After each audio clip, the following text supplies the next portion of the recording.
O programa Além da Notícia desta noite recebe a deputada Yara Bernardi. Ela é uma especialista em educação e nós estamos conversando com ela sobre temas diversos. Deputada, a senhora, eu vejo aqui também, a senhora foi representante da REMEC São Paulo, tendo desenvolvido um programa em parceria com a Unesco chamado Compromisso São Paulo Analfabetismo Zero. Que programa é este?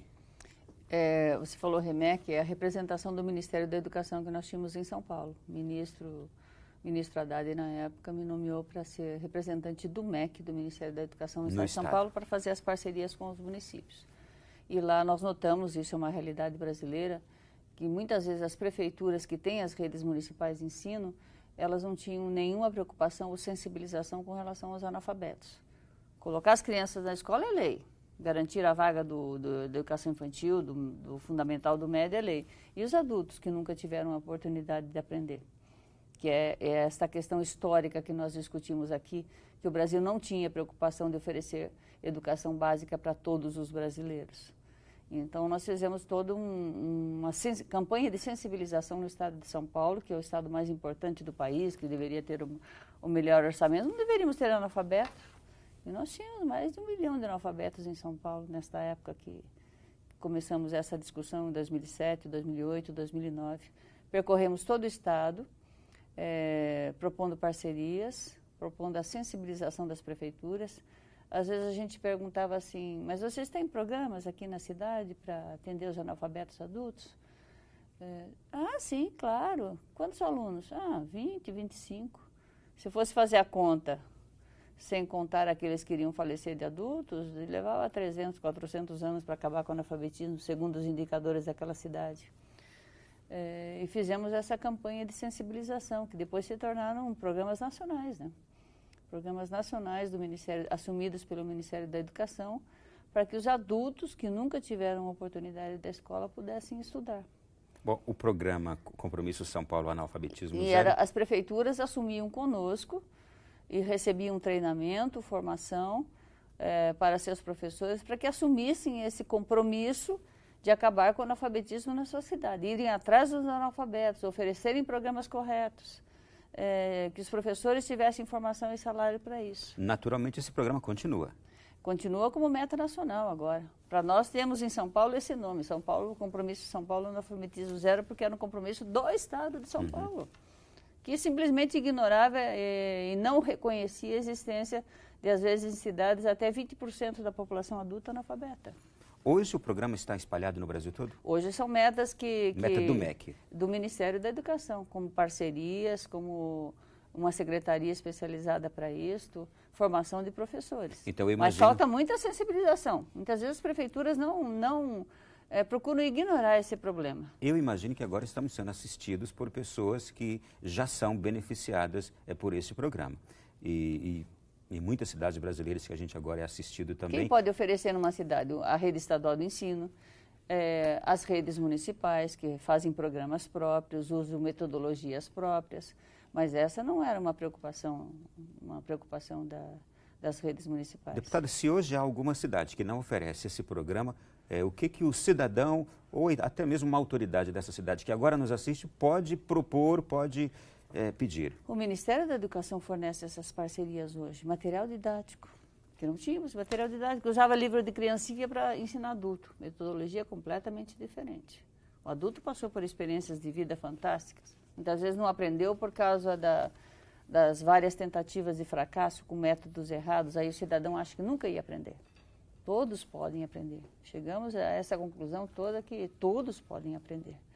E ele tem que procurar a Secretaria de Educação do seu município ou a rede estadual de ensino e exigir esse direito, porque o Fundeb, inclusive, garante o financiamento para isso. O Fundo de Educação Básica que nós falávamos no início financia esse programa.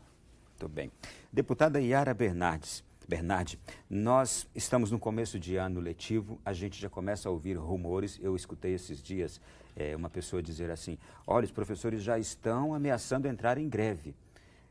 É um medo, é algo que o pai nenhum gosta de ouvir.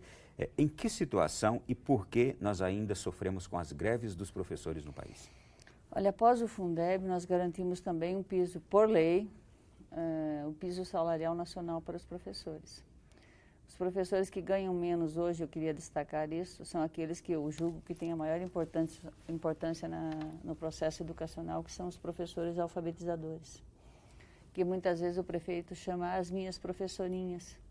Por que professorinhas? Eu penso que elas são as mais importantes, ou professor ou professora, no processo educacional.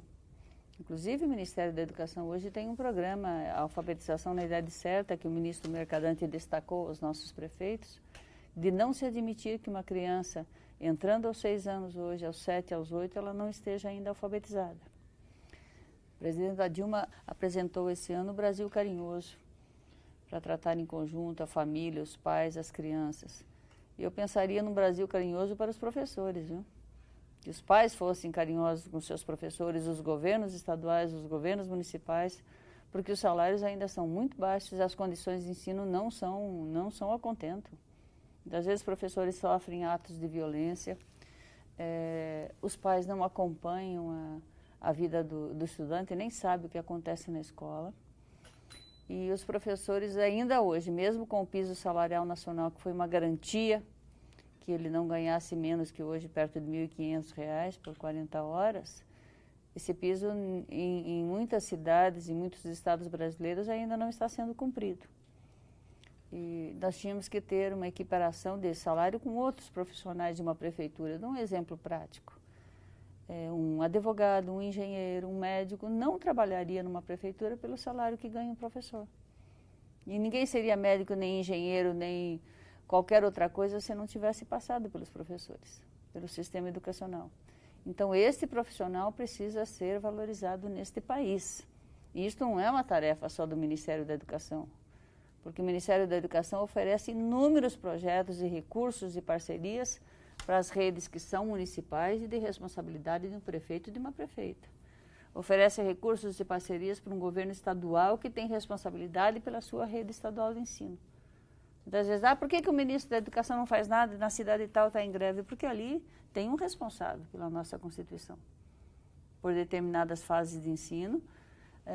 O MEC fornece hoje, com todos os programas apresentados que vieram a partir do Fundeb, parcerias e recursos, mas quem tem que dar garantia que a rede funcione bem, que tem um indicador de qualidade de ensino, que é o IDEB, hoje que todo pai deveria saber, todo pai, toda mãe, qual é o indicador de qualidade, uma nota que a escola tem, que a cidade tem, que é o IDEB, Índice de Desenvolvimento da Educação Básica, para saber o que é que estão ensinando para o seu filho, qualidade do ensino que está sendo dada, tem um indicador nacional hoje, mas precisaria de um Brasil carinhoso para os nossos professores, para os nossos profissionais da educação. E muitas vezes essa situação ela se torna dramática. A gente percebe uma luta entre a classe dos professores e os governos, e geralmente o governo ele tem um poder muito maior, ele tem as mídias que ele pode utilizar no rádio e na televisão, e ele joga os pais e a população inteira contra a classe dos professores.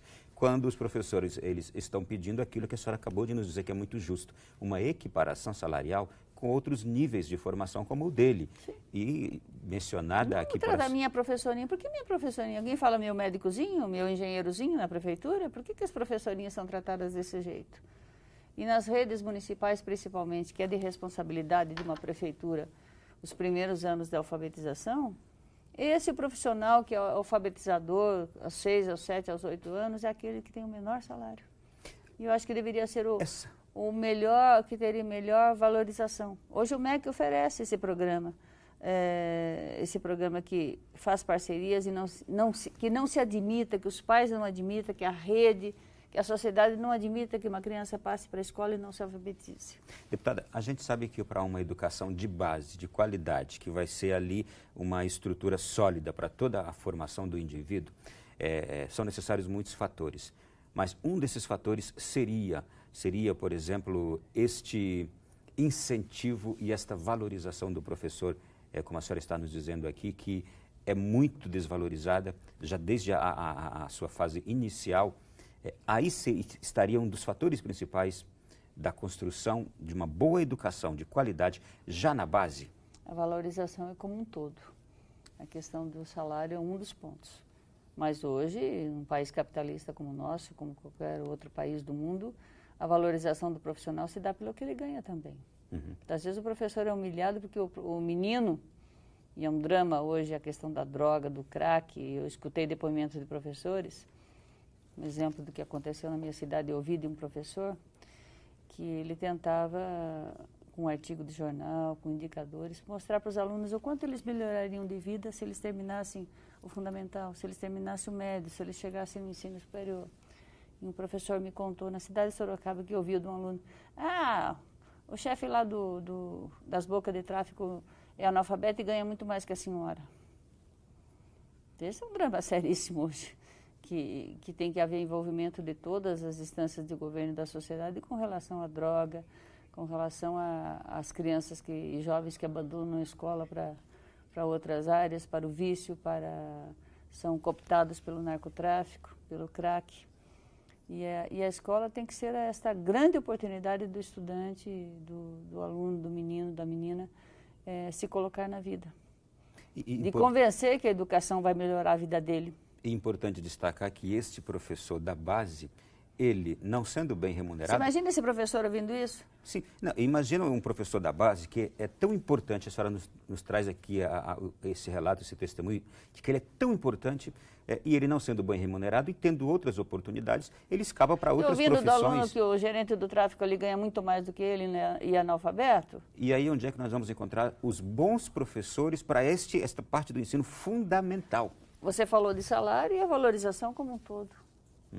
Que ele tenha a possibilidade de formação continuada, que ele tenha um bom salário, evidentemente, que ele seja valorizado pelos pais, que a escola como um todo seja valorizada pela população, pela sociedade. O profissionalismo não é só me pegar em bem ambiente de trabalho como um todo, material didático, uma boa escola, acompanhamento da comunidade, tudo isso é a valorização do profissional. Quem pode entender isto e quem pode pôr em prática esta valorização? A tarefa é para todo mundo. Para os pais que acompanhem os filhos e o que acontece na escola, que os governos municipais valorizem o seu profissional, que a gente possa ter aprovado agora no Congresso Nacional, que já está a debate há 1 ano, o Plano Nacional de Educação, que estabelece metas para o Brasil para os próximos 10 anos, parceria do Ministério da Educação, dos governos estaduais com federais, com o governo federal, com o estadual, com os municipais, para que o Brasil tenha uma educação a contento, comparada de outros países, que os nossos indicadores sejam comparados aos países mais desenvolvidos, porque o Brasil tem que chegar a isso. E o Brasil tem condições hoje, deputada, de dar esta valorização completa a esse professor? Tem, Ronaldo, tem. Quem nos acompanha. Eu assisti o depoimento agora aos prefeitos de todo o Brasil, prefeitos e prefeitas que vieram ao encontro nacional, ouviram a presidenta Dilma. Ela quer, por exemplo, que todos os recursos do pré-sal, os royalties, vão para a educação. A presidenta está convencida disso, que ela não consegue dar continuidade como presidenta e os nossos governos têm que se sensibilizar com isto, que não se dá continuidade do desenvolvimento do Brasil se nós não tivermos esses profissionais que a gente pedia hoje, o ensino médio profissionalizante, maior oportunidade dos jovens chegarem ao ensino superior. O Brasil não tem processo de continuidade se não investir de forma muito profunda na educação. Isso é tarefa de todo mundo, de todos aqueles que têm responsabilidade pública com a educação brasileira. Votar o Plano Nacional de Educação é essencial para o Congresso Nacional e para o país. Nós vamos continuar com esta conversa aqui com a deputada Yara Bernardi, também no próximo bloco do nosso Além da Notícia. Até já.